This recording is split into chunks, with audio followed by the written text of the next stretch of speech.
जयपुर में जेडीए के प्रवर्तन दस्ते ने दो बड़ी कार्रवाई को अंजाम दिया। पहली कार्रवाई जेडीए दस्ते ने लाल बहादुर नगर में की, जहां 4 मंजिला व्यावसायिक कॉम्प्लेक्स को सीज किया गया। नोटिस के बावजूद इसका बिल्डिंग का निर्माण कार्य किया जा रहा था। वहीं दूसरी कार्रवाई स्वेज फॉर्म इलाके में की गई। यहां रूप विहार कॉलोनी में बिना अनुमति 4 मंजिला इमारत का काम किया जा रहा था। इमारत में फ्लैट्स का निर्माण हो रहा था। दस्ते ने इमारत के सभी फ्लैट्स को सीज किया है। इसके साथ ही लिफ्ट एरिया और बाहर से आने वाले रास्तों को ईंट की दीवार बनाकर सील कर दिया।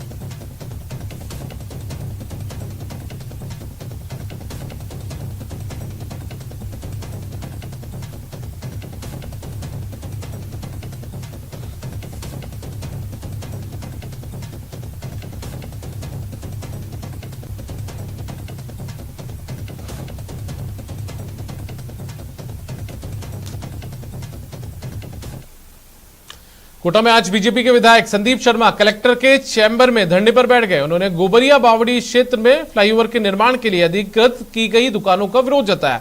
इससे पहले दुकानदारों ने भी खुद को बेदखल करने पर यूआईटी की कार्रवाई का विरोध जताया था, लेकिन पुलिस ने उन्हें खदेड़ दिया था। इसके बाद दुकानदार कलेक्ट्रेट पहुंचे और धरना देकर राहत देने की मांग की। इस धरने में विधायक मदन दिलावर भी शामिल हुए।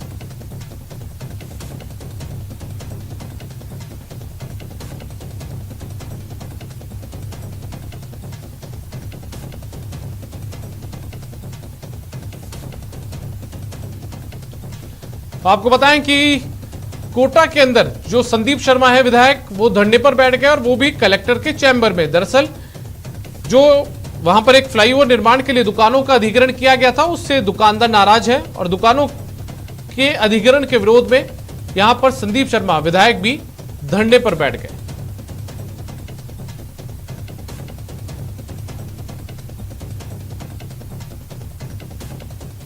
अब बात जल के लिए जंग की, जहां जयपुर के शाहपुरा में पेयजल की समस्या पर पार्षदों का गुस्सा फूटा। ये नाराज पार्षद सड़क पर उतरे और नगरपालिका कार्यालय के बाहर प्रदर्शन किया। इन पार्षदों ने पालिका से पेयजल समस्या के समाधान की मांग की। चिड़ावा शहर में विभिन्न वार्ड्स की पेयजल समस्याओं का समाधान न होने से पार्षद नाराज हैं। उन्होंने जलदाय कार्यालय जाकर विरोध प्रदर्शन किया और एएन विजय कल्याण का घेराव किया।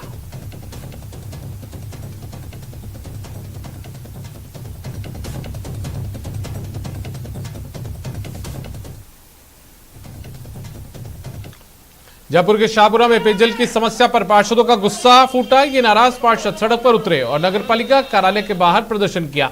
इन पार्षदों ने पालिका से पेयजल समस्या के समाधान की मांग की। प्रदर्शनकारियों ने जलदाय विभाग के अधिकारियों पर जलापूर्ति में धांधली और राजनीतिक रसूख वालों को फायदा पहुंचाने का आरोप लगाया और नगरपालिका के खिलाफ नारेबाजी भी की।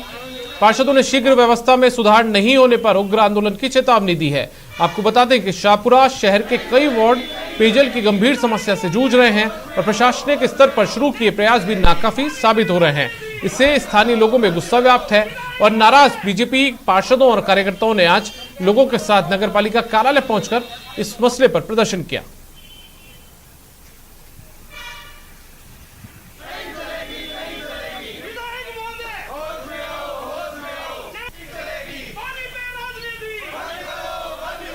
लेकर मेरे हिसाब से विधायक महोदय और चेयरमैन साहब को शाहपुरा नगरपालिका की भौगोलिक स्थिति के बारे में बिल्कुल जानकारी नहीं है। जहां सबसे ज्यादा वोटर हैं, आबादी है, उन वार्डों को इन्होंने मापदंड के हिसाब से 2 टैंकर, और जहां आबादी सबसे कम है वहां 8-8, 10-10 टैंकरों की उन्होंने व्यवस्था की है। इसलिए मैं बता रहा हूं कि विधायक महोदय और चेयरमैन साहब को शाहपुरा नगरपालिका की भौगोलिक स्थिति की जानकारी लेनी चाहिए और उस हिसाब से वार्डों में जो वास्तविकता मांग हो उन हिसाब से टैंकरों की व्यवस्था की जानी चाहिए।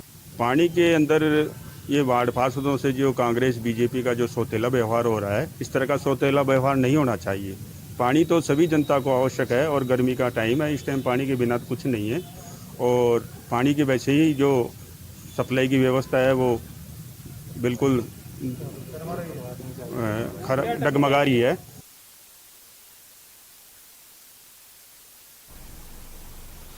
उधर चिड़ावा शहर में विभिन्न वार्ड्स की पेयजल समस्याओं का समाधान होने से पार्षद नाराज हैं। उन्होंने जलदाय कार्यालय जाकर विरोध प्रदर्शन किया और एएन विजय कल्याण का घेराव किया। पार्षदों ने बताया कि लोगों के घरों में पानी नहीं आ रहा है, शहरवासी पानी के लिए तरस रहे हैं, लेकिन जलदाय विभाग लगातार इसकी अनदेखी कर रहा है। इस पर एएन विजय कल्याण ने कहा कि वो इस समस्या का जल्द ही निदान करेंगे।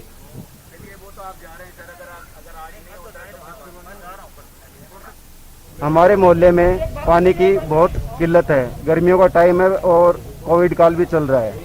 ऐसे में लोग बहुत परेशान हैं। अगर दूसरी जगह पानी लेने जाते हैं तो संभावना है कि कोविड की चपेट में आ सकते हैं। सिडावा में पिछले 30-35 साल से स्कीम का रीऑर्गेनाइजेशन नहीं हुआ है। रीऑर्गेनाइजेशन का मतलब ये है कि जैसे किसी वार्ड के किसी गली में पुरानी पाइपलाइनें डली हुई हैं, उनसे समस्या अपने क्या आती है कि जो लास्ट का टैलेंट है वहाँ पे पानी नहीं पहुँच पाता जी। एक तो सबसे मोटी समस्या है। दूसरी समस्या क्या है कि यहाँ पे डिपेंडेंसी ज़्यादा है ट्यूबवेल्स की। अभी तक कोई समाधान नहीं हुआ है। बार बार हमने पहले एसडीएम साहब को विज्ञापन किया था, राजन साहब को भी दे दिया है। तो पहले गंदा पानी आ रहा था, अब क्या? गंदा पानी जो है वो दूसरी लाइन की समस्या है जी।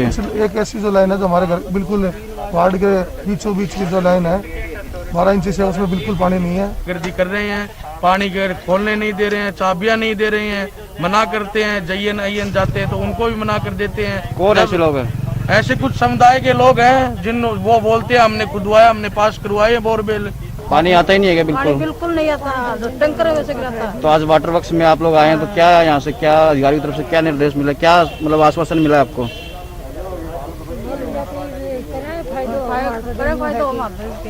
पानी चाहिए और देखो रोड राड तो देखिए, पहले पानी चाहिए, पहले पानी चाहिए। और अब बात शहर चोरों के आतंक की, जहां जयपुर के बगरू में चोरों ने भगवान के घर को भी नहीं बख्शा है। यहां बीती रात चोरों ने बालाजी मंदिर में धावा बोला। ये चोर मंदिर से चांदी के छत्र, नकदी समेत अन्य सामान चुराकर फरार हो गए।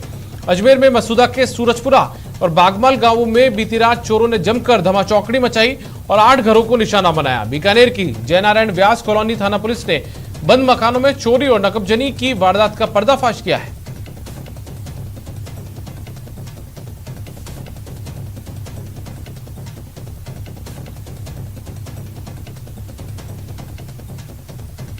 जयपुर के बगरू में चोरों ने भगवान के घर को भी नहीं बख्शा है। यहां जयराज सिंहपुरा गांव में बीती रात चोरों ने बालाजी मंदिर में धावा बोला। ये चोर मंदिर से चांदी के छत्र, नकदी समेत अन्य सामान चुराकर फरार हो गए। वारदात के बाद मौके पर गांव वाले इकट्ठा हुए और मंदिर में लोगों ने रोष व्यक्त किया। पुलिस मौके पर पहुंचकर घटना का जायजा भी लिया। बताया जाता है कि बालाजी मंदिर से 21 चांदी के छत्र, 2.5 लाख रुपए की नकदी और अन्य कीमती सामान की चोरी हुई है। इतना ही नहीं, चोर भगवान के जेवर भी चुरा ले गए हैं।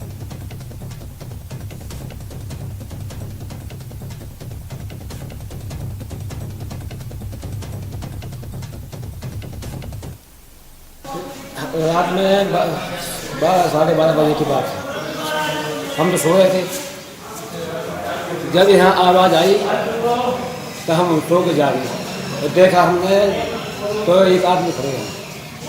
और फिर जब हमने कहा चोर, हल्ला मचाया, तो बस्ती वालों को फ़ोन करो, बस्ती वाले आ गए। फिर इसके बाद देखा तो यहाँ चोरी हो गई। तो कम से 20-22 कोरोना काल में भी चोर अपनी हरकतों से बाज नहीं आ रहे हैं। अजमेर में मसूदा के सूरजपुरा और बागमाल गांवों में बीती रात चोरों ने जमकर धमाचौकड़ी मचाई और 8 घरों को निशाना बनाया। इस दौरान चोरों ने बाइक समेत लाखों के माल पर हाथ साफ किया। सूचना पर पुलिस मौके पर पहुंची और मामले की जांच पड़ताल की।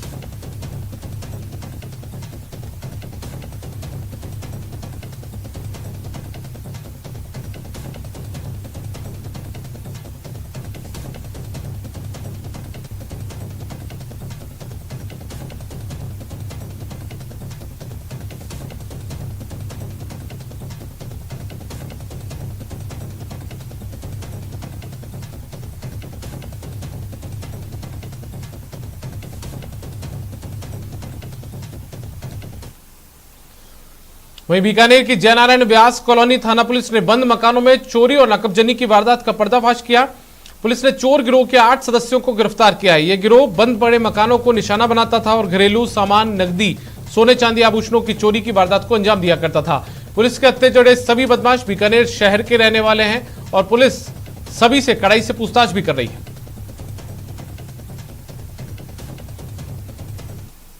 जिसके संबंध में हमने आगे पड़ताल करके अभी कुल दोनों मुकदमों में 8 अपराधियों को अभी तक गिरफ्तार किया है, जो सभी आसपास के ही रहने वाले हैं और यंग उम्र के हैं और इन्होंने लॉकडाउन के अंदर सुने मकान देखकर और उनके ताले तोड़ के चोरी की।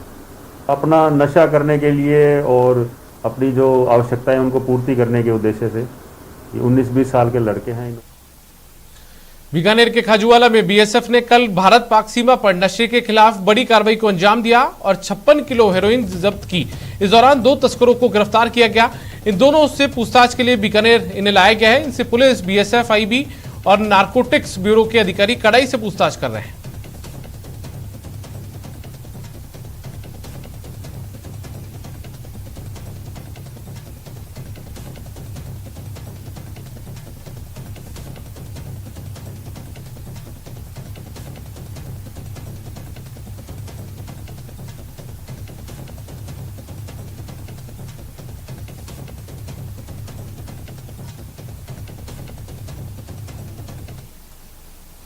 और अब आज श्रीगंगानगर में लुटेरों के आतंकी, जिन्होंने एक बैंक को निशाना बनाया है और बंदूक की नोक पर 5 से 7 लाख रुपए की लूट कर वे फरार हो गए हैं। स्क्रीन पर आप देख सकते हैं कि कैसे एक बैंक में बिना नंबर की गाड़ी में सवार होकर आए 3 नकाबपोश बदमाशों ने पिस्तौल की नोक पर 5 से 7 लाख रुपए की लूट की वारदात को अंजाम दे दिया।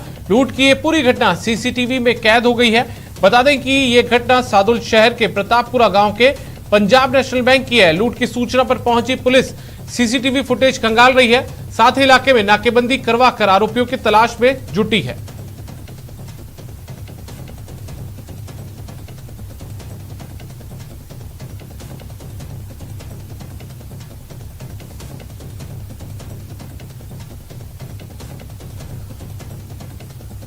हमारे साथ में अशोक शर्मा, हमारे सहयोगी गंगानगर से फोन लाइन पर जुड़ गए हैं। अशोक, क्या कुछ ज्यादा जानकारी इस पूरे मामले को लेकर? क्या पुलिस के हाथ में कोई सुराग लग पाया अभी?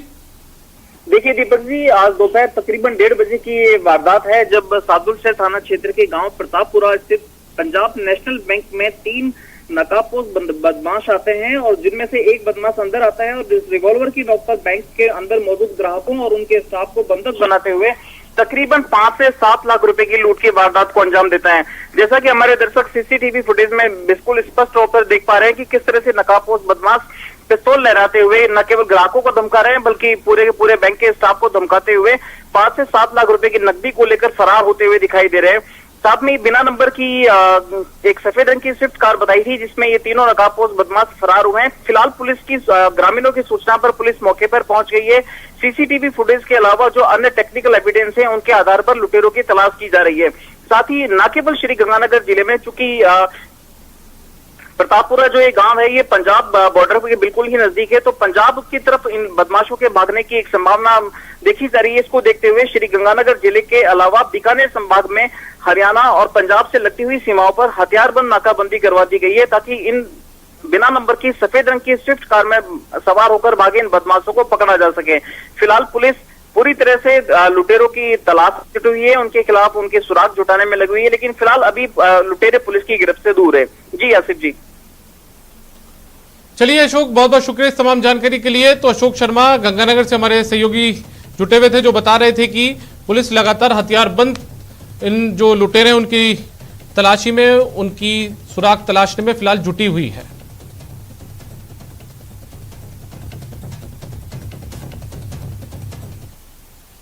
नेटवर्क 18 ये सुनिश्चित करना चाहता है कि हर भारतीय को कोविड-19 टीकाकरण मिले। टीकाकरण जागरूकता बढ़ाने के लिए नेटवर्क 18 और फेडरल बैंक की पहल Sanjeevani a shot of life को सपोर्ट करें। Health expert Apollo 24/7।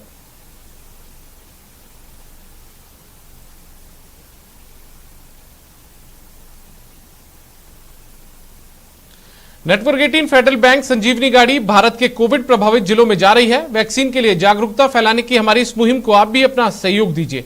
चलिए आपको दिखाते हैं कि संजीवनी गाड़ी अब तक कहां गई और आज कहां है।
और ब्रेक के बाद बात होगी चिकित्सा क्षेत्र में कई जिलों को मिली सौगात की।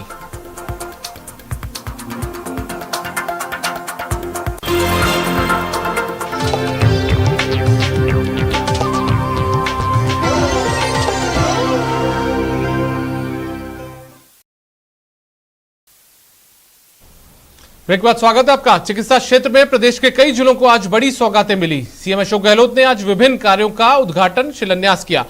बता दें कि आज सीएम ने बाड़मेर, जैसलमेर, जयपुर, उदयपुर और भीलवाड़ा जिले को सौगातें दी, जिसमें कोविड सेंटर, ऑक्सीजन प्लांट आदि का उन्होंने उद्घाटन शिलान्यास किया। इस दौरान सीएम ने कोरोना संकट पर बात की और सुझाव भी दिया। देशवासियों ने, एनजीओ ने, दानदाताओं ने, तो संस्थाओं ने मिलकर के जो एक दूसरे की इमदाद करी, मदद करी, चाहे वो खाना बना हुआ हो, चाहे वो सूखे राशन के किट्स हों। सरकार की तरफ से भी हम लोगों ने लाखों लोगों को 1,000 रुपये, 1,500 रुपये पर मंथ देना शुरू किया। 35 लाख लोगों को राशन की दुकानों में धान की व्यवस्था करी। और ऐसा माहौल बन गया, सब एक दूसरे को सेव कर। हमने कहा कोई भूखा नहीं सोना चाहिए, वो सिद्ध कर दिया प्रदेशवासियों ने उस वक्त में भी। और इस बार जो जिस प्रकार लहर आई अचानक की और गांव तक पहुंच गई, पिछली बार गांव में नहीं पहुंची थी। जो लोग कोई प्रवासी आए थे इक्के दुक्के। फ्री वैक्सीनेशन को लेकर प्रदेश भर में कांग्रेस की ओर से अभियान चलाया जा रहा है, जिसके तहत सभी जिला मुख्यालय पर कांग्रेस विधायक राष्ट्रपति के नाम ज्ञापन सौंप रहे हैं। कांग्रेस के मुताबिक वैक्सीन को लेकर देश भर में एक पॉलिसी होनी चाहिए। केंद्र सरकार को सभी वर्गों को फ्री में वैक्सीन लगानी चाहिए।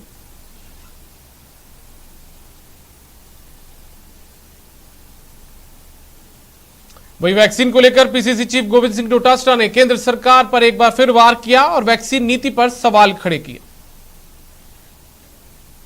कोरोना महामारी आई थी तो उस वक्त हमारे देश के प्रधानमंत्री और केंद्र की सरकार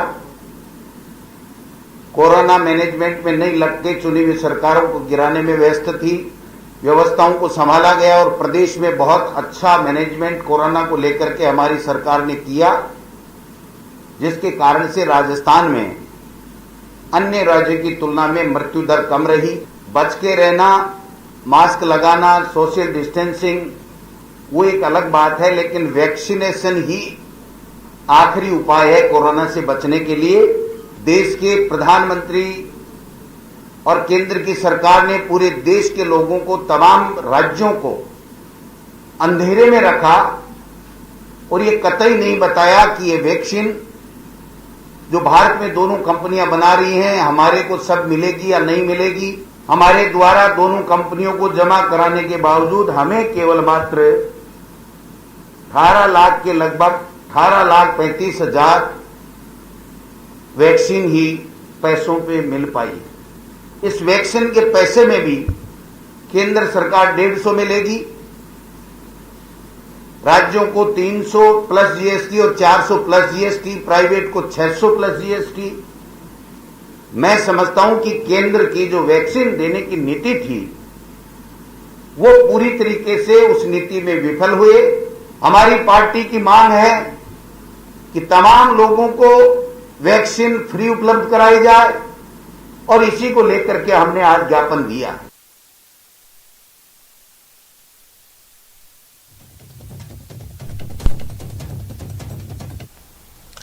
चिकित्सा क्षेत्र में प्रदेश के कई जिलों को आज बड़ी सौगातें मिली। सीएम अशोक गहलोत ने आज विभिन्न कार्यों का उद्घाटन शिलान्यास किया। बता दें कि आज सीएम ने बाड़मेर, जैसलमेर, जयपुर, उदयपुर और भीलवाड़ा जिले को सौगातें दी, जिसमें कोविड सेंटर, ऑक्सीजन प्लांट आदि का उन्होंने उद्घाटन और शिलान्यास किया। इस दौरान सीएम ने कोरोना संकट पर भी बात की और सुझाव दिए। देशवासियों ने, एनजीओ ने, दानदाताओं ने, तो संस्थाओं ने मिलकर के जो एक दूसरे की इमदाद करी, मदद करी, चाहे वो खाना बना हुआ हो, चाहे वो सूखे राशन के किट्स हों। सरकार की तरफ से भी हम लोगों ने लाखों लोगों को 1,000 रुपये, 1,500 रुपये पर मंथ देना शुरू किया। 35 लाख लोगों को राशन की दुकानों में धान की व्यवस्था करी। और ऐसा माहौल बन गया, सब एक दूसरे को सेव कर। हमने कहा कोई भूखा नहीं सोना चाहिए, वो सिद्ध कर दिया प्रदेशवासियों ने उस वक्त में भी। और इस बार जो जिस प्रकार लहर आई अचानक की और गांव तक पहुंच गई। पिछली बार गांव में नहीं पहुंचे थे, जो लोग कोई प्रवासी आए थे इक्के दुक्के वो खाली गांव तक पहुंचे थे। इस बार तो गांव में कोरोना पहुंच गया, गांव से लोग आ रहे थे तो बहुत सीरियस होकर आ रहे थे। अभी लॉकडाउन लगा है तो लोगों ने माना, दूसरी बार लॉकडाउन लगा पर लोगों ने माना और उसके कारण से ग्राफ नीचे आया। धीरे धीरे जो संख्या बढ़ रही थी पॉजिटिव केसेस की वो बहुत कम हो गई, मृत्यु दर कम हो गई, रिकवरी रेट अच्छी हो गई। अब हमारी जो आगे की योजना है वो ये रहेगी कि किस प्रकार ये तीसरी वेव की जो बात हो रही है उसको लेके हम कैसे सब सेंटरों, पीएचसी, सीएचसी को मजबूत करें। वो काम शुरू भी हो गया है, कुछ एमएलए फ्रंट से हो गया, कुछ सरकार लगाएगी। पर हम चाहेंगे कि अच्छा बच्चों की प्रॉब्लम आ रही हो, जो सुनते हैं बच्चों में इस बार ज़्यादा घातक रोग होगा, तो बच्चों के लिए भी जो न्यू आईसीयू बनते हैं उनके लिए निको और पिको, जो बच्चों के लिए, छोटे बच्चों के लिए आईसीयू होते हैं, उनको भी हम चाहेंगे कि व्यवस्था हो। दुनिया के अंदर मुल्कों में ये ब्लैक फंगस नहीं है तो खाली हमारे मुल्क में क्यों आया, इसकी रिसर्च होनी चाहिए। प्रधानमंत्री को हम लिख रहे हैं कि भाई आप रिसर्च तो करवाओ, ये हिंदुस्तान के 8-10 राज्यों में ज़्यादा क्यों आ गया, ये दुनिया में क्यों नहीं है ऐसी ब्लैक फंगस वाली बात आई, क्यों कोई कहीं गलती हुई है हमारे यहाँ देश के अंदर। दबाव दे रहे हम लोग सब मिलके केंद्र पे भी कि आप फ्री वैक्सीन करो बच्चों के लिए भी, सबके लिए। आज तक वैक्सीन का इतिहास रहा है, फ्री वैक्सीन ही होती है मुल्कों के अंदर। देश के अंदर भी 5-6 वैक्सीन चलती है, पोलियो सहित सब फ्री है। और अब रुक कर लेते